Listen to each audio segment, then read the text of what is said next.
ಪ್ರಜ್ವಲ್ ರೇವಣ್ಣ ವಿರುದ್ಧ ಕೆಆರ್ ನಗರ ಮಹಿಳೆಯ ಅತ್ಯಾಚಾರ ಕೇಸ್ಗೆ ಸಂಬಂಧಪಟ್ಟಂತೆ ಪ್ರಕರಣ ರದ್ದು ಕೋರಿ ಹೈಕೋರ್ಟ್ಗೆ ಪ್ರಜ್ವಲ್ ರೇವಣ್ಣ ಅರ್ಜಿಯನ್ನ ಸಲ್ಲಿಸಿದ್ದಾರೆ. ಹೊಳೆನರಸೀಪುರ ಠಾಣೆಯಲ್ಲಿ ದಾಖಲಾಗಿದ್ದ ಪ್ರಕರಣದಲ್ಲಿ ಜಾಮೀನು ಕೋರಿ ಸದ್ಯ ನ್ಯಾಯಾಂಗ ಬಂಧನದಲ್ಲಿರುವ ಜೆಡಿಎಸ್ ಮಾಜಿ ಸಂಸದ ಪ್ರಜ್ವಲ್ ರೇವಣ್ಣ ಹೈಕೋರ್ಟ್ ಮೊರೆ ಹೋಗಿದ್ದಾರೆ.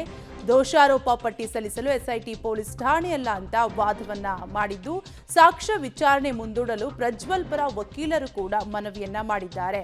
ಈ ಹಂತದಲ್ಲಿ ಮಧ್ಯಂತರ ಆದೇಶ ನೀಡಲು ಹೈಕೋರ್ಟ್ ನಕಾರ ಮಾಡಿದ್ದು, ಮೊದಲು ಸಂತ್ರಸ್ತ ಮಹಿಳೆಗೆ ನೋಟಿಸ್ ಜಾರಿಗೆ ಸೂಚನೆಯನ್ನ ನೀಡಿದ್ದಾರೆ. ಒಟ್ಟಾರೆಯಾಗಿ ಹೊಳೆನರಸೀಪುರ ಠಾಣೆಯಲ್ಲಿ ದಾಖಲಾದಂತಹ ಪ್ರಕರಣದಲ್ಲಿ ಜಾಮೀನು ಕೋರಿ ಸದ್ಯ ನ್ಯಾಯಾಂಗ ಬಂಧನದಲ್ಲಿರುವ ಪ್ರಜ್ವಲ್ ರೇವಣ್ಣ, ಜೆಡಿಎಸ್ನ ಮಾಜಿ ಸಂಸದ ಪ್ರಜ್ವಲ್ ರೇವಣ್ಣ ಹೈಕೋರ್ಟ್ ಮೊರೆ ಹೋಗಿದ್ದಾರೆ. ಪ್ರಕರಣ ರದ್ದು ಕೋರಿ ಹೈಕೋರ್ಟ್ಗೆ ಪ್ರಜ್ವಲ್ ರೇವಣ್ಣ ಅರ್ಜಿಯನ್ನ ಸಲ್ಲಿಸಿದ್ದು, ದೋಷಾರೋಪ ಪಟ್ಟಿ ಸಲ್ಲಿಸಲು ಎಸ್ಐಟಿ ಪೊಲೀಸ್ ಠಾಣೆಯಲ್ಲ ಅಂತ ವಾದವನ್ನ ಮಾಡಿದ್ದು, ಸದ್ಯ ಸಾಕ್ಷ್ಯ ವಿಚಾರಣೆ ಮುಂದೂಡಲು ಪ್ರಜ್ವಲ್ ಪರ ವಕೀಲರು ಕೂಡ ಮನವಿ ಮಾಡಿದ್ದಾರೆ.